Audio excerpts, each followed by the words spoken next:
morning. My name is Keister. I'm with Murphy Epson, but I'm part of a couple of project teams that are working with TARTA. And wasn't that opening program just so fabulous? It was really wonderful. And of course, I love the music. Yeah, I was one of those people when you go to a concert, I'm the one dancing in front of you, and you're saying, sit down, Marie. Sit down. So we have a great panel this morning, and we're going to talk about what is WorkLink.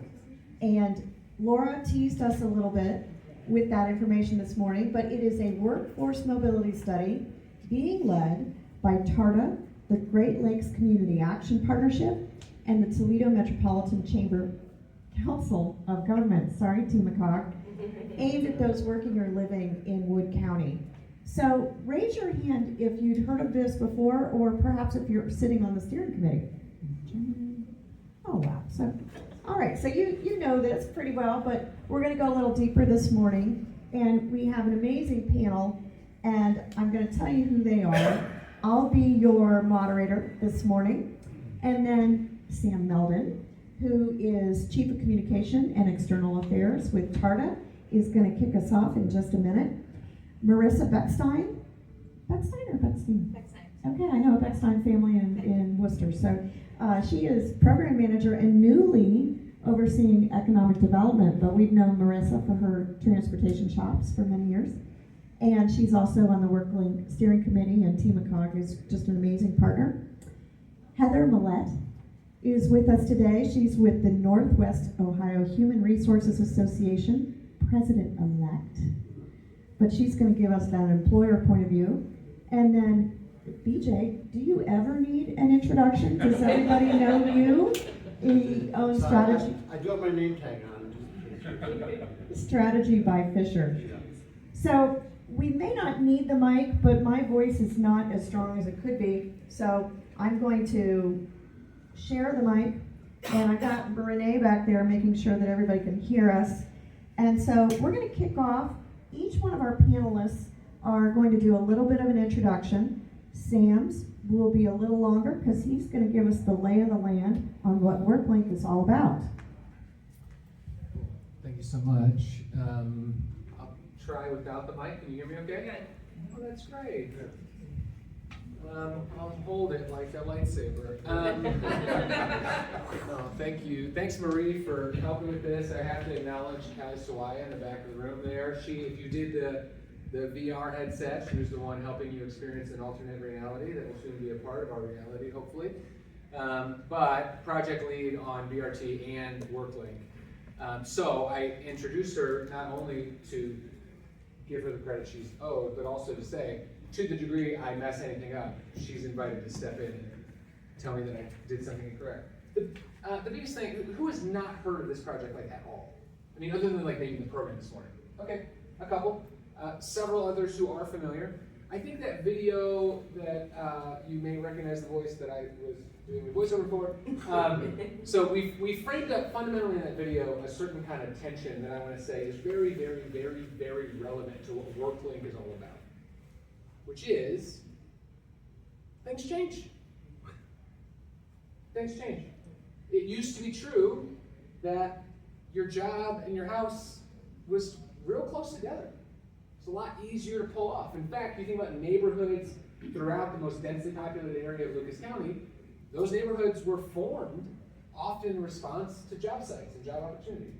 The entire reason for being for the city of Toledo is what? Proximity to the water, the river. So that is not a new or novel idea, but continuing to address those challenges is fundamentally what WorkLink is all about. Because jobs move around and they change. And industries shift and pivot and transform, and they need big masses of land. And Lucas County, where TARTA service area is, may not have those masses of land for a new company to come and locate. So you hear Mayor McKinnon talking about really the competitive advantage that he had with public transit in Rossburg, landing Amazon as a result of that. That's a wonderful thing, but whenever you hear TARTA talk about our service area, we always say Lucas County and Rossburg, right? We don't just say Lucas County, we don't say Northwest, like we have to be very particular about the particular geographic boundaries that we exist within. And so that's an interesting dynamic. I don't want to speak ever for the Ohio State Legislature, or anyone in Columbus, but a few years ago now, kind of an atom bomb kind of went off from an economic development standpoint when Intel was announced. I don't have any interest in trying to comment on Intel and the current state of that project, quite frankly, because I don't know, where it's at, what's happening. But when that happened, the decision makers in the center of our state were fundamentally faced with this problem of, well, that's not going to happen in Columbus proper. It's going to happen all around Columbus, and how are we going to get our workforce there? So, thankfully, the state legislature spun up a workforce mobility partnership program, and we were awarded funding to study this. So when you see workforce mobility study, that's where that comes from. ODOT's all over this. And let's see what this is all about. It supports projects in rural and urban areas of Ohio that easily and efficiently transport resident workforce members to economically significant employment centers. It's a better way of saying what I just riffed on for a couple minutes. But essentially, what we're trying to solve for is we have a lot of workers in Lucas County and a lot of emerging job opportunities in Wood County. How do we bridge that gap? So that's what this study is. I am not a huge fan, even though I just did it, of reading to adults in a room. What you can maybe see there on the slides. So a few high-level points of what we're trying to do. It's all of the usual stuff that TARTA is up to. Enhancing workforce mobility. Think about multimodal connection points. We are but a partner in this work, a partner in this project. There could be other service providers. We have no interest in throwing elbows and claiming all of the land, so to speak. One of the C's that I think we just heard about, regional collaboration, and then obviously supporting economic growth. Where are we at? There's a little pointer here. It says we are here. Is that fair? Yeah? Okay, cool. So yeah, fall. I should have just looked at the season of the year. That's good. So yeah, in the spring we kicked off a needs assessment. Really assembled this wonderful group of people. Callie has had an enormous amount of meetings around this project. And then here we are, small group meetings, presentations. I might call this a presentation. And then we're headed in. You kind of see that end, which I think is important. Spring of 26, looking at draft a final workforce transit feasibility plan. Again, I want to be very, very, very, very, very emphatic that TARTA, our name's all over it, but we are one of the partners involved in this, and we have inherently a mission to find a solution to this. We think it's what it means to empower people to make connections in our mission. It's what it means to be the Regional Transit Authority. But who does it, when, and how? That's really what this work is all about. So let's get more into it. What have we done so far? We've stood up a website. There's a needs assessment. There's a steering committee and regional forum. There's meetings that we've done. That's good. Callie, do you want to reflect on this a little bit? You've done a lot of this. Anything you want to add? No, but I would invite people to go take a look at the website if they want more detail, because the needs assessment is fun. It's got a story map format, so it's easy to digest. And then if you want more, you can download the full report. Yeah, and the full, that's a great invitation. The full report is full. Well, and it's just the needs assessment, so it's the first part of the Yeah, study, right. So we're establishing what kind of the issues are, what some of the travel patterns are that we're seeing, and the data, who the largest employers are, and how many people they employ. So getting all of that together in one piece, it just hasn't been done for Wood County before. Yeah. We're also looking at who other providers are, the current providers, and looking to connect, so people can connect. Callie, where can they find those hot cards? Oh, I will bring them and put them on this back table. Thank you very much. That would be great, because that way you can go right to the website and take a copy. Correct. Yes. On your way out, you can pick that up. And it's also linked from tarta.com/worklink. Yeah, special projects, yeah. Yeah. That blue screen marks the end of my slides, which is a relief to you. Thank you. Now I want to introduce BJ again, and BJ, reflect on on your role in WorkLink and what you've learned so far. Absolutely. So I assume you can hear me. I Yes. have a big mouth, famously. First of all, my task in this was great. I had a really good time. I was able to go and interview a bunch of employers about what their needs were in terms of workforce, right? And what was great about it is people are so ingenious, right? They have all these workarounds, and sometimes, they're interested in something, they don't even know what it is, and they're so busy doing the workaround. Do you ever have a thing in an office where somebody figures out how to do something, and you get so used to it, you don't even look for a better way, and then somebody comes in and says, what are you doing? You're walking 10 miles, it's 100 yards. So I worked with Murphy Epson's team, and the two of us, by the way, were working for Nelson Nygaard, which is the lead consultant on this project, and they are an international consulting firm in transit. They work all over the place. We'd have conference calls. There'd be Vermont, Portland, Chicago, right? They're all over the place. So they're the sort of the lead, and then, as I said, Murphy Epson and I were doing some of this work. So we interviewed and we got collected data on 26 employers. Like Sam, I won't read to you what we got, but what we really wanted to talk about with them was, what their challenges with transportation were and what they had already tried, right? And there's not a business in this area that would not like to attract more or higher quality employees. Nobody. And they're gonna invest in it one way or the other.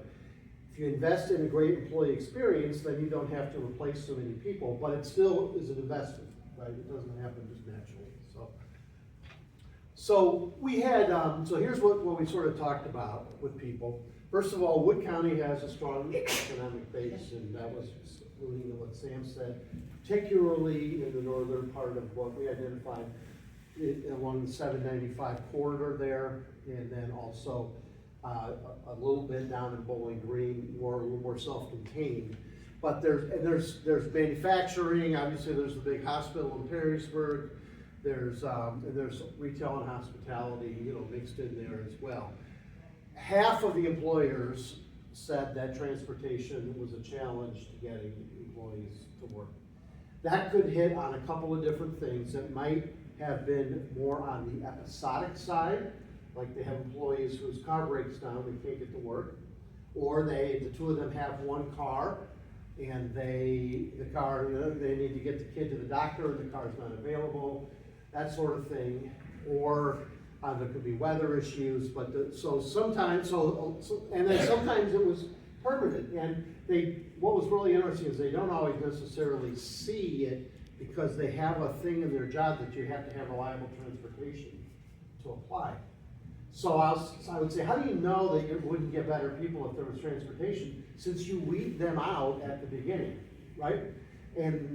But from their standpoint, and with what their frame of reference is, you got to get to work, right? I mean, that's their frame of reference. So, and other times there were skill set issues. So, for example, a company in Bowling Green is a chemical manufacturing company that I talked to. They need chemical engineers. It's not just general manufacturing, they need consultants. And where do those people work? Mostly around the two refineries that are in Toledo. So that's a transportation issue right there, and then also, their pay issues too. So, and most of them said they would be very interested in knowing ways that they could help fix these problems. The person at that engineering plant, the plant manager, will actually go to an employee's house and pick them up if they have to get them to work that day, okay? But that's the level of what they're thinking about, right? So, it's, however, a tremendously complicated challenge. So they all are on different shifts. A lot of people work 12-hour shifts 3 days a week. A lot of folks are starting at 6 a.m. People work third shift, people work weekends. And all of them, there's no flex, okay? If you said 6 a.m., you gotta be standing at your machine at 6 a.m. because we have to meet the product so we can, I mean, it's a business, right? So, and it's tough, you know, it's not always easy to structure what you do to meet that level of need, so. Okay, that's the end of my presentation. But I guess the message I would give you is that they were open, a lot of the employers were open, like, there would be employers in Bowling Green or Perrysburg who were not even familiar with the local thing that they had in Bowling Green or Perrysburg, you know, of what was available. So there's, if nothing else, once some of these recommendations come down, there's a communication challenge in terms of letting people know, even these simple solutions that do exist. Thank you very much. Okay, so Marissa, TMACOG is our convener. Tell us more about your role and observations so far. Yeah, so as Marie mentioned, I'm Marissa Bechstein, Program Manager with TMACOG. I'll start off by kind of giving a high-level overview of what TMACOG is. I might need a microphone. I have a quiet voice. That's fine. And I think a lot of you in the room probably have engaged with us in some capacity, but we do a variety of things. So we are a council of government, so we bring people together for good governance. We are we do water quality planning. Mainly we're working on economic development, planning and other initiatives, but we also are the Metropolitan Planning Organization, which is where our transportation comes in, and that is for Lucas and Wood counties and southern Monroe County, Michigan. And so one of our core documents that we have to maintain and update is our long-range transportation plan. This is a comprehensive document that looks out 20-30 years, and it's multimodal. And it also looks at existing conditions and identifies, you know, what we need going forward. And through those public involvements and the surveys we do, we hear a lot with transit and the need of, you know, more reliable transit, more transit options, and then just like the appetite to have transit, especially in Wood County as well, getting in the county and then connecting the county to other areas in the region. And so we also manage allocated funds that we get from federal highway, which about 15 to 20 million a year, but those are programmed out every 4 years in our transportation improvement program. And a lot of those dollars do go to transit related projects as well.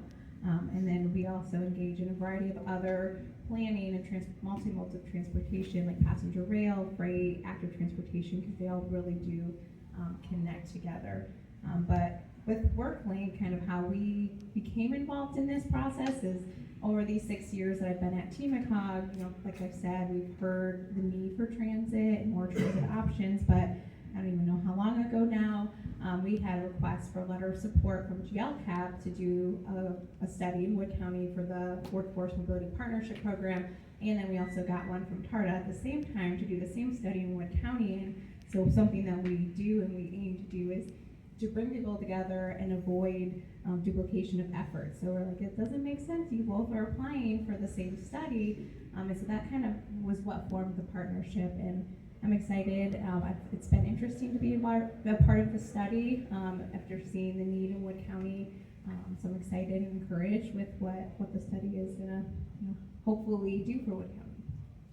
Awesome, thank you. I have a loud voice, so I'm pretty sure. I've never ever once had someone say, I can't hear you. It's always bring it down, bring it down, bring it down. Yeah, indoor voice, I don't really have one. I'm Heather Mallette. I am President-elect for NORA, Northwest Ohio Human Resource Association. I'm currently employed at Clarios. Previous to this, I worked for an employer on the 795 corridor, and I am extremely passionate about this. With my 5 years of experience, I have seen firsthand how there is a need that this could fill for us. I'm passionate about building people-centered transportation and a work commitment where people can be engaged and thrive alongside the business and in the community. And from my experience, I've seen how the lack of transportation has impacted retention, has impacted recruiting, and a person's quality of life. And I really feel like this is something that's needed. One example from my experience has been, I had an employee have to drive a motorized scooter down Wales Road. And she did it in all different types of weather conditions, and that is really unsafe. Yeah. And it obviously, she wanted to get to work and she wants to work, but there's no real way right now for her to get there. And I think this is a great example of how we can see where mobility challenges impact attendance, retention, and access to talent. Awesome, thank you, Heather. Okay, so here's where we move into a little bit of a format change. And could I ask you, Bill, would it be possible for you to turn that light off? As The much as our- projector? not on you, it's the projector. Or Peter, could you take care of it? I think I can turn the power off. Thank you, that would be great. As much as I love being in the spotlight. Oh, wow, I can see. Okay, thank you. All right, so a little shift in our format now. So we are going to ask a series of questions, and I encourage you to raise your hand if you have a question as well. And I've encouraged them that if they want to add a comment, that they should let me know. And this is really meant to be a discussion, okay? So Heather, I saw you do a lot of nodding while BJ was talking, and you dipped your toe into some of those examples of challenges to work. As an HR director, before you got exposed to transit and so forth, did you think about the transportation that much? Actually, I have. We've had ongoing attendance issues, probably with the last 2 or 3 organizations that I've been with, where transportation for a certain group of people, it's not that the misconception again is that they don't want to work. That is not the case. It's they're not able to get to work in a timely manner because of this need. And I believe that with this transportation, it could solve a lot of problems for employers, for employees, and have employers would be really excited to come to Wood County because they know that we have a great work-life balance for people. We have multiple modes to get people where they want to and from work, and also have a rich cultural experience and all the things that you can do in the surrounding counties. So I think it's pretty cool. Awesome, thank you. Marissa, you work in numerous counties, and you talked about bringing different groups together just to go after this grant, right? So what are you seeing in other counties? Is this unique to our region? And I do work around the state, so I can add a comment or two as well. Yeah, I don't, it's not a unique challenge. I think rural transit and it's a much wider, more, not as dense a population, so that is an interesting challenge that in itself. But I know in other counties around our region that are predominantly rural, they do have a county transit system to some capacity. It's not the TARTA system with the fixed line routes, but there are options, kind of more on demand options. But I don't think it's a unique, Wood County's not unique in the challenge of transit, especially in rural counties. Thank you. And my comment on that is, during COVID, there were a lot of extra funds available. And a lot of counties that had transportation challenges experimented and put some service out there to connect people to jobs. And Peter and I have worked in this industry for many, many, many years. And it was the first time we started getting calls from county commissioners in very rural areas that historically didn't think they needed transit. And suddenly when the money ran out and that experimental service went away, they started getting phone calls. And suddenly they started to make that connection of how critically important it was for transit to get people to jobs. So, Marissa, are you seeing some of that shift as well with some of your counties? And then I'm gonna move to Sam to see if you have any comments on that. Yeah, absolutely. And I think this study has been great for Wood County to kind of bring the issues more to the surface. If you live in a rural county and you can drive every day, you might not necessarily see the need. And so I think the study is really showing that you might be okay in your car, but there's a lot of other folks that can't access and get to their jobs reliably. If their car breaks down, they don't have a backup plan. And so I think I think this study, and I think just in general, there is a shift in mentality of the need for transit. Yeah, I think I would just offer a comment on the context actually locally. I mean, to talk about very specific, I can't do it. To talk about very because then I'm like being softer. No, I mean, but like we had a conversation more than a year ago now where the new administrator, I believe, in the city of Northwood reached out to us and said, can we talk about this? And what my takeaway was not only when someone comes to our market with other perspective from other places, it's almost like inherently obvious, like of course we would have transit, or we should. That's interesting as an observation. But I would say that these geographic boundaries that we all live within are fabricated, that we just made them up. Not we didn't, but someone did. And so the idea of a business going, I need to get the right place at the right cost at the right time, essentially. Go to the TOD for more. But like, that's what they're doing. And so if that's in Northwood, they're not necessarily thinking like, wait, just across in Oregon, because it's a part of Lucas County, that they have transit and I don't, and what Rossford does, and so it's just all kind of fake. And people in real life are dealing with those limitations, and we should think through it. And then there is obviously the elephant in the room that I'm never afraid of talking about is like the people in these fabricated boundaries called municipalities get to make their own decisions, which is a wonderful thing about democracy. But sometimes it means you're able to vote to remove yourself from a transit system and a taxing authority. And then there are ripple effects to that. And so I just think all of that is very, very interesting. But at the end of the day, people live within their particular challenges, and it's our job to try to address those. Thank you.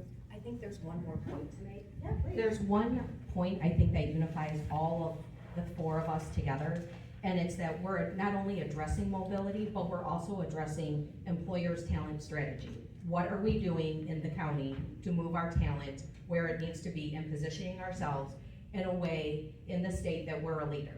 And we have to make this decision, and I think we know what the right choice is. PJ, that leads me to you. I know you don't want the mic. No, I can. So you talked to a lot of employers, and what was the temperature when you were introducing this idea of transit and improved mobility? Yeah, so I will say that it was way warmer than I thought it was going to be, right? I mean, I try to go into things without any preconceived expectations, and usually doesn't work very well, right? But I did not expect them to be, the folks who talked to me were super eager to learn more. They literally see the problem, but they don't know when we get to the part of this where we're talking about demand management things and the different tactics that exist.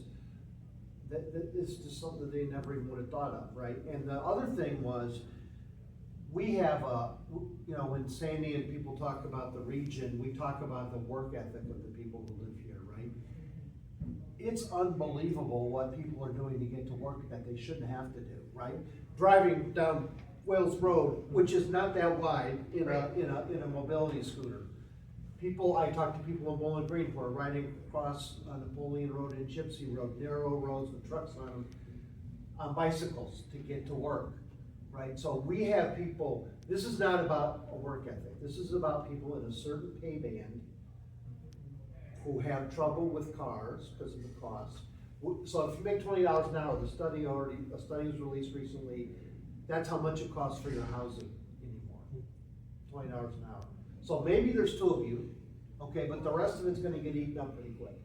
And what we wanna do is get them to work, get them a couple raises, get them to the point where that it's not an issue for them anymore, right? So the two things were they're way warmer because they need those people there, as Heather said, and then secondly, we have people climbing over obstacles to get to work, and we can make them, they shouldn't have to.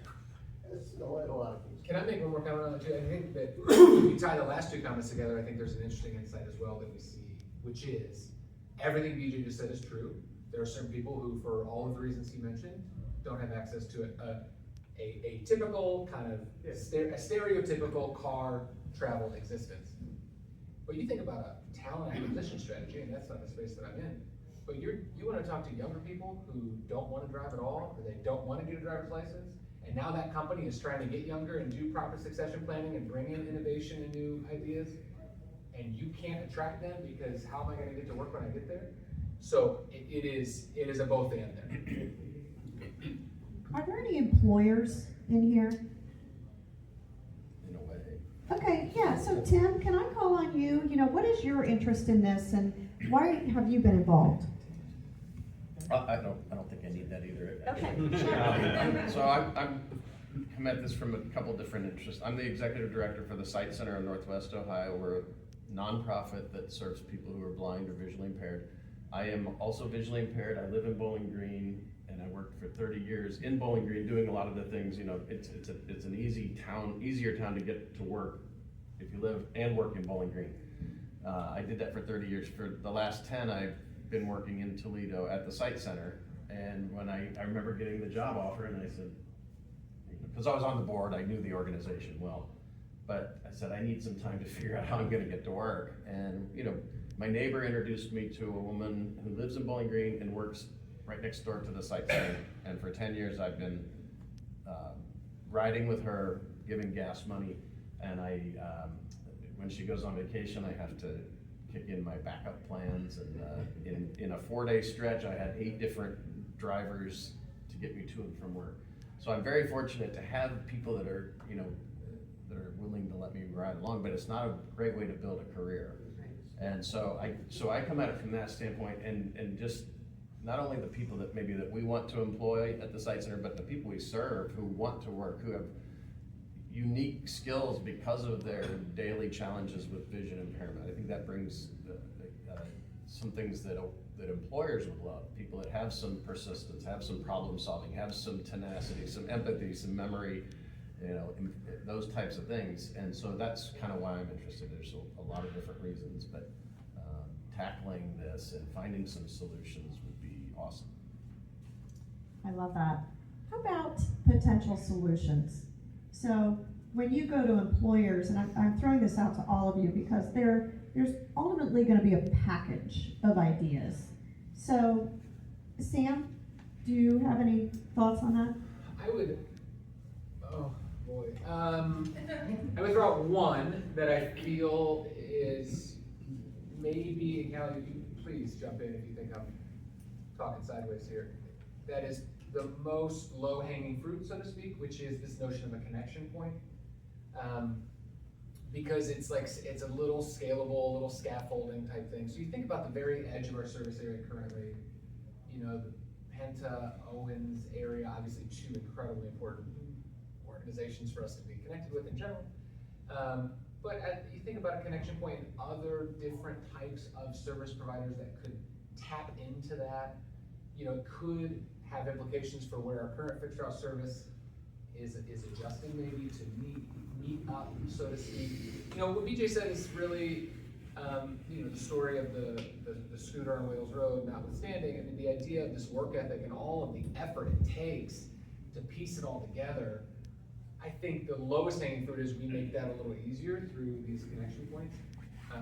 Callie is nodding, which gives me great relief. But if there's any, do you think there's any other solutions that we might want to tease or talk about?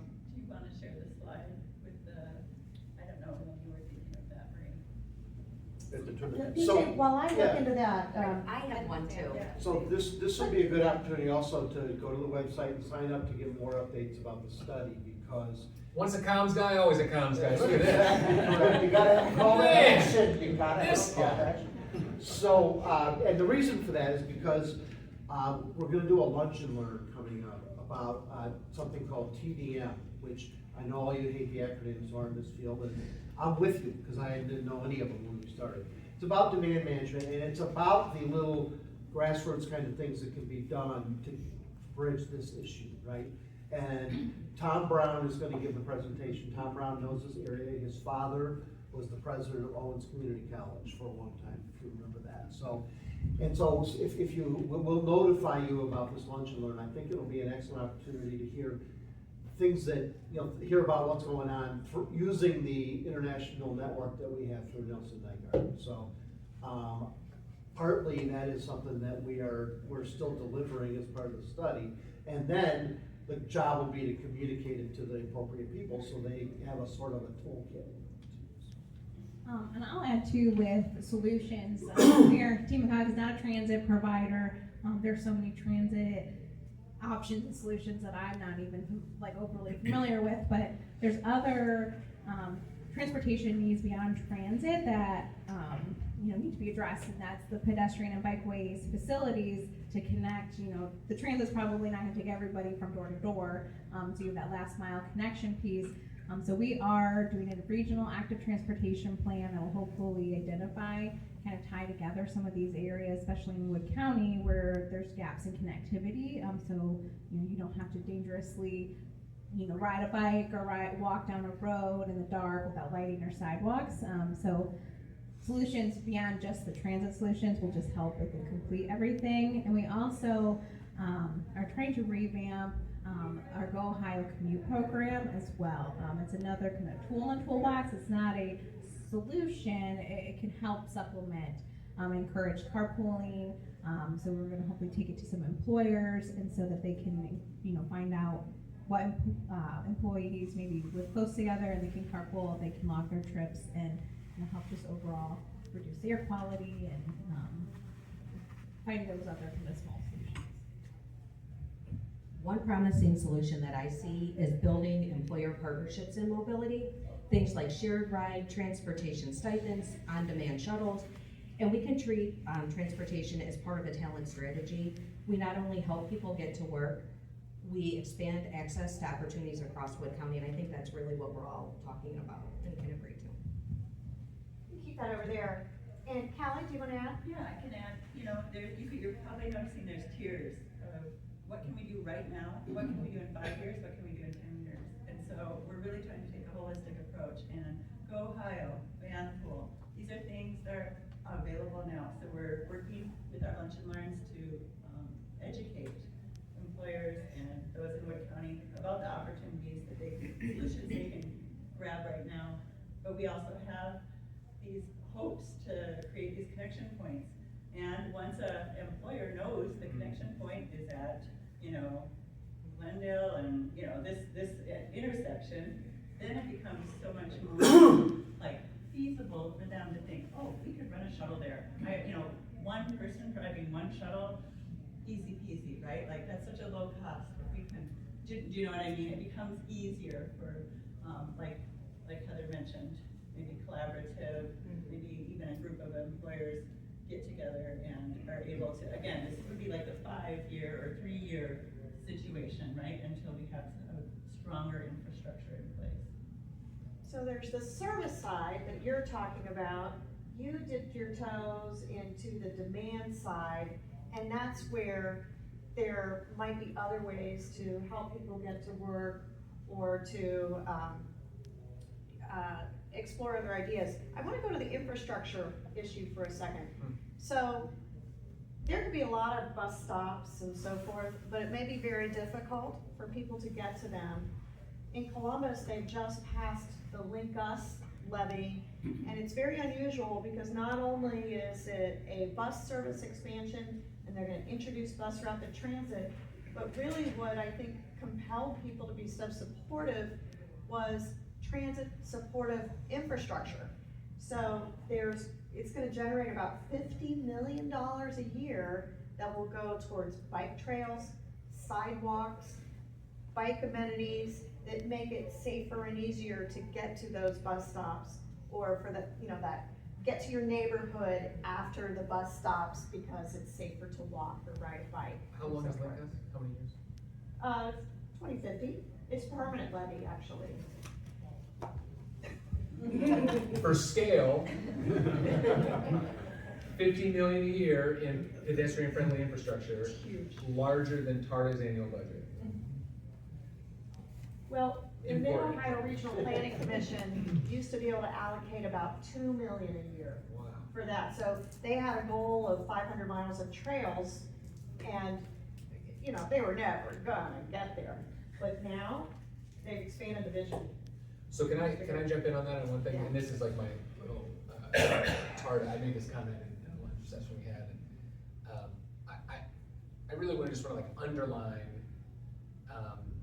when I say TARTA doesn't have like an end picture, we're trying to like reverse engineer and get us all to like, look, we ended up where we wanted to go. But that's really not what we're doing. Here's why. If you waved a magic wand tomorrow and all of Wood County was wrapped in, I want to just really be clear about how hard that would be for us to pull off.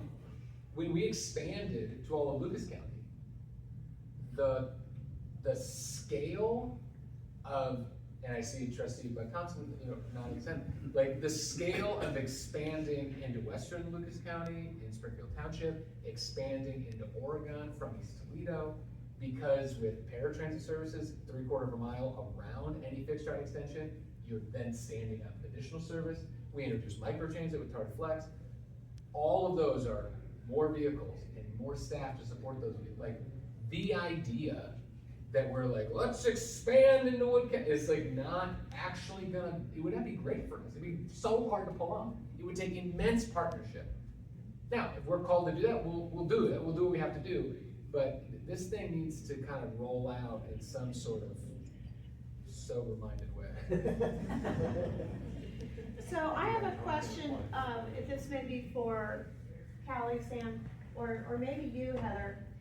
When a new employer has come to town, have you ever gotten that call where they've located pretty far away, maybe maybe it's Amazon, God bless them, they made a decision based on transit availability. So they locate, and then suddenly they can't find enough employees. Do you get the call, hey, can you send bus service out to our facility? And how do you react to that? And why is that just not easy to do? I don't want to be talking as much as I'm talking, but I get the call from the chamber, is how that has gone since I've been with TARTA. And the chamber's a great advocate. Inez mentioned that relative to BRT at Indigo. Chamber of Commerce is such a great advocate. They're off advocating other places, and they weren't at our event today, but they're wonderful. Brian is wonderful with us. He's great. And so he's the one that will reach out and say, we have this issue. We've experienced this a lot actually over by the airport. So like West Winds Industrial Park has been a more recent example. And that's exactly what happens. We have conversations. It really kind of springboards us into some travel training opportunities, helping people understand how to connect in. If they're within a flex zone, that's an interesting opportunity. But then we also get into recruiting conversations, really have some in-depth conversations about where are you particularly trying to, because sometimes when they say, we just need employees, I said, great, where are they starting? Like, so we want to actually get into some of those conversations, but those end up on my desk, and then we start talking to other people. If a fixed route is nearby, that's the easiest way to address it. Callie?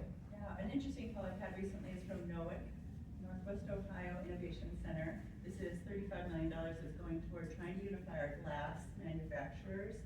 And it's a really progressive type program trying to bring a workforce pipeline into Northwest Ohio.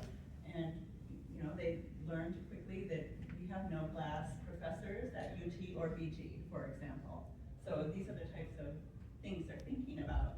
But interestingly, they have all this, potential, and one of their major problems is just how can we get the students from UT to First Solar? Like we can't, and we want to do these trainings. So can you please send the TARTA bus over? So yes, so even these kind of innovative solutions hit a wall with transit. So on the employer side, they don't realize this, but they could design their buildings and their access to be more transit friendly, more accessible. And the local economic development directors could have these conversations when the employers are citing and maybe give them some counsel on how to be more transit oriented. And so, Marissa, you have this new role, which I think is so awesome, where while she has all this great experience in transportation, she's now overseeing economic development. And transportation is such an enabler, a key spark to economic development. So are you talking to economic development directors yet, and kind of where are those conversations headed? Yeah, so kind of outcomes of the comprehensive economic development strategy that's nearing completion, will be out for public comment today or tomorrow, so stay look out for You that. heard it here first. But, you know, with economic development, workforce and transportation are huge pieces of the whole puzzle. And so, I've worked with economic development directors, and I think there is definitely room for educating more on what services are currently available, where those boundaries are, why they can't maybe go to that employer that's sitting outside of the city of Bowling Green, like BG, and having those conversations. And so I think when I'm working through the SEDS, transit, expanding transit options is in the SEDS as a strategy to achieve more workforce and improve infrastructure. So I think when implementation of that's definitely going to be an important conversation to have, and making sure that, you know, we identify where these services are, where there are existing connection points, because they do exist in some capacity for some of the services. So yeah, I think that transportation and economic development, you can't separate them. So I think it's just going to be definitely important conversations. Yeah, I'm excited about that. Heather, so you've been an HR director, you've been that advocate for helping, and you've made those linkages. But have you worked in organizations where people didn't make those connections between, oh, we can't recruit anybody, maybe we need better transportation? How do those conversations play out? This actually happened in my last job, and that's how I got connected. So once I started digging into, okay, yes, they're absent, but why are they absent? Okay, what zip code does a person live in? What distance do they have to come? What is our shift pattern? What are the problems or challenges? We shouldn't call them problems, challenges that these individuals are having. And most of it, yeah, they gave a reason, I can't make it, but really they can't make it because they don't have reliable transportation. Or I had multiple people with other sources of transportation, Uber, Lyft, whatever, they won't go, certain zip codes are having trouble finding transportation. So I looked at our list of people, I ran the attendance record, and I even looked at our terms for the last 2 years. What zip code did each of, and with no other identifiers other than their zip code. And I actually had a conversation where I said, for my last employer, majority of our employees were having trouble from the 436050 area code, getting to Wales and Tracy. Which is East Toledo, sorry for those of you that don't know. And it was extremely difficult for these individuals to make it to work. I went to my boss, I reported to the CEO, and I said, look, I know you're saying it's an attendance issue, it's a transportation issue. What can we do? I said, here's the things that I've come up with. Could we do a taxi service? Could we look, can I contact TARTA? Could we look at Uber or Lyft?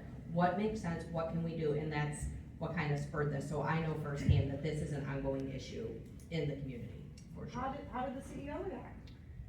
I know, so what are you gonna do? Go figure it out. And I said, I'm working on it. And I'm also, Oh, yeah, I was just gonna say, one of the things that we don't think about, it goes back to the idea these lines are imaginary. Northwood and those areas are perfect areas to extend, to make an initial extension, because there's not even a river between Lucas County and Wood County, right? I mean, there is for most of it, but right there, there's not, right? You can drive, and communities were made up, not even that long ago, historically, right, that some of these communities were created. So, it does, and that's the area where you would have been recruiting, in that East Toledo area. They can get down to northwest Wood County without even crossing, they don't even need a bridge, right? So and a lot of the people that I talked to in Bowling Green even were trying to recruit that area.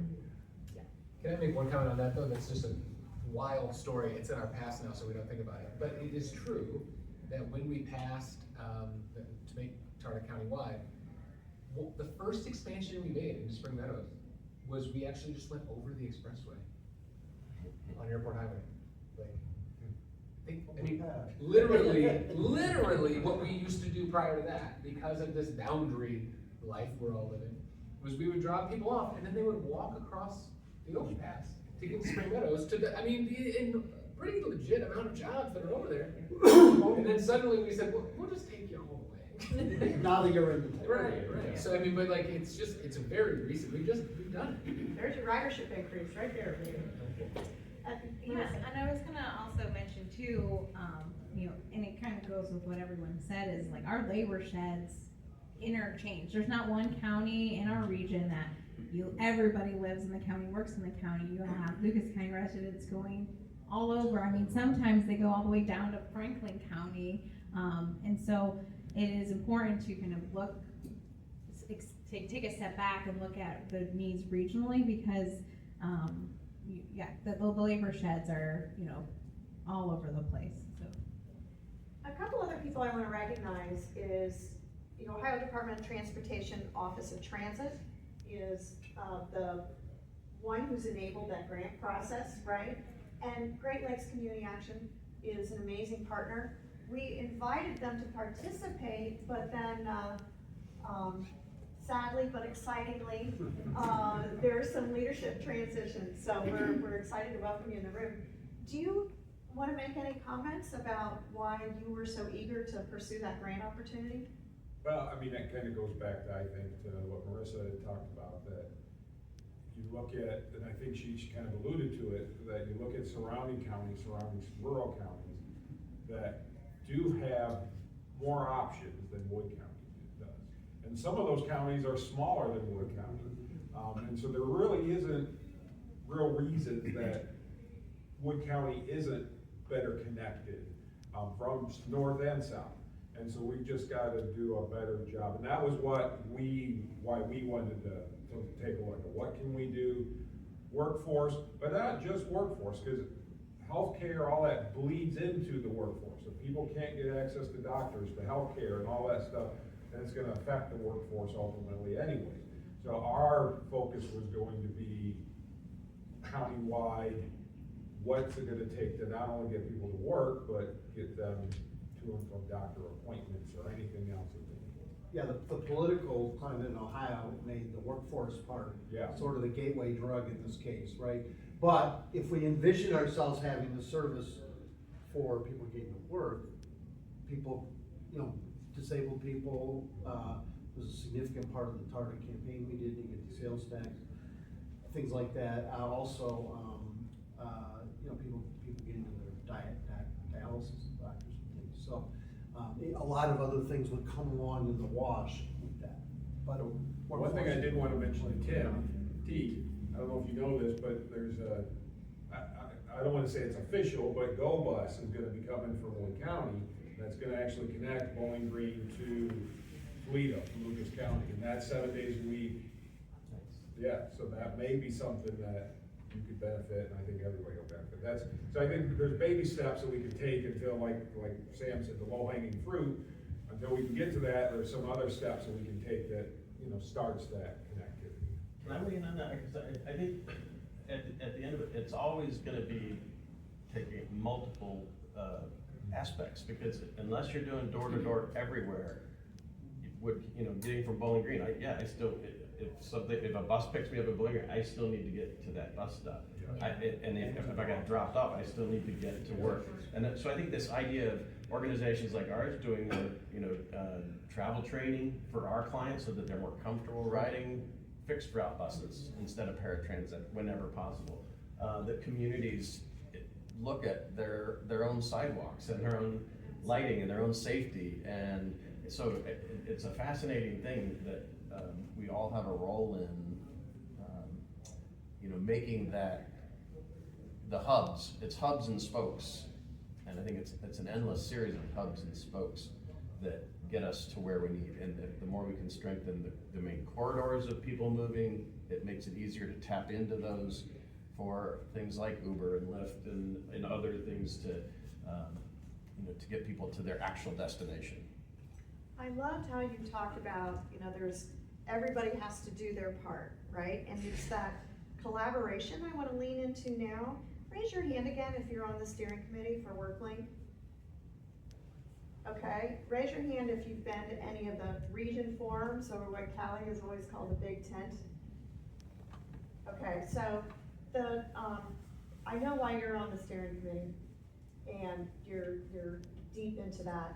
But Sam, can you talk about the different makeup of that committee, and maybe Callie can help? That it's a very diverse representation to get different points of view, and to also see how you might break this problem down into little pieces that people can take a part of. I would very much like to respond to how Callie answers that question, because she just knows, much more of the hands-on facilitator, I being talking macro, please. It's okay, we did have to make some decisions about that. You know, should we have elected officials or not? Do you know what I mean? Should we, what layer of these companies are we going to go at? I mean, there's an HR layer, there's a C-suite layer, there's the manufacturing guys who know. Do you know what I mean? We've had to have all those discussions as we were trying to put this group together. It's complicated. It's a new complicated way to look at transit really through the workforce lens. But we have settled on, you know, our larger cities, their administrators are there. You know, we have regional representation for Goodwill, for area office on aging, you know, and anyone can drill into this by looking at the website because our steering committee is laid out there. I was going to say, I just want to make one little comment back to what we were talking about with this trickle-down effect. BJ talked about the fact that workforce is our lens with this money, but TARTA and our ambition has always been for a trickle-down effect here. If we can solve this for workforce, that's sort of like, you know, going for the moon, then we are going to be enabling a lot of other sectors. And my husband is here. He's actually a professor at the School of Business at BGSU. And so for years, I've heard him talking about frustrations that their students couldn't get to the internships in Northern Wood County, for example, or up into Lucas County for these great opportunities which he's facilitating. So that is another sector that's always been kind of in the purview, and I just thought I would mention that this is bigger than just workforce, but it has a lot of tentacles, and so it is difficult to know sometimes how to take a big bite out of it. What we are doing next is focus groups, so that's our next phase, and we've already kicked off our first focus group. They're meeting next week, and then we've got several others that we're planning to do in the coming months to try to take those bites. I love that. Partners across from each other at the table. Oh, this is a problem. So the other partner says, well, I'm gonna go take care of that. I love that. I love that. Well, we have come to a close. So Sam, I wanna have you say some closing remarks about how people can follow along in the future, if there's a place they can sign up or something. Absolutely, yeah, take the cards, we have the cards back there, connect with Callie. You obviously get bonus points for taking us up on this breakout session idea. I want to thank you so much for that. I want to actually talk a little bit about this event that we're doing. You know, last year we finished up the second time we've ever done a community update event, and Laura and I had coffee afterwards, and I said, we gotta grow this into like a day-long transit conference. And she was like, cool, let's not do all that right now. Let's, because she's responsible, which is great. No, we are being very, very strategic. Slow and steady wins the race, but how cool would it be to make a one-day mobility conference, all things transit and transportation and mobility. And so this was the first step into it. We thought, how do we kind of create these breakout sessions that give people a chance to engage a little more? Callie's taking that to the next level. We're having like some BRT conversations this afternoon, which is exciting. But thank you for being here. I would actually like to add one more comment about something Marissa said that I think is so true and important that we think about this in a macro, creative, imaginative way, which is, when I was 16 years old, I got my first job at the Woodville Mall. Anyone know where the Woodville Mall was? I remember. There we go. I worked at Sears in the hardware department, and my job was to exchange Craftsman wrenches to often older men who would come in and say, my wrench is broken and I need a new one because it's a full swap guarantee. And I was like, whatever, go into the police and give a new one. When we met with Northwood, the city administrator, the Woodville Mall is down.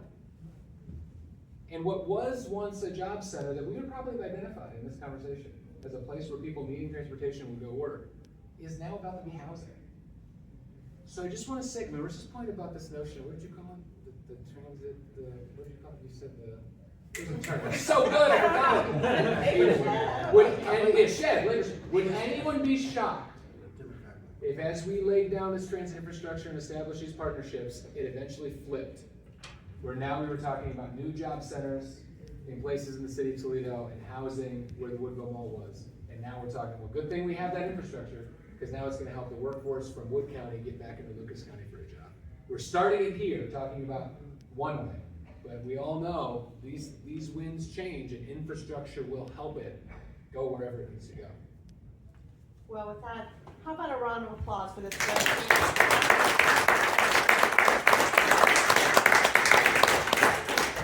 Well, I think this concludes the day and the event, right? So thank you so much for participating and learning with us about WorkLink. So have a great day, everybody.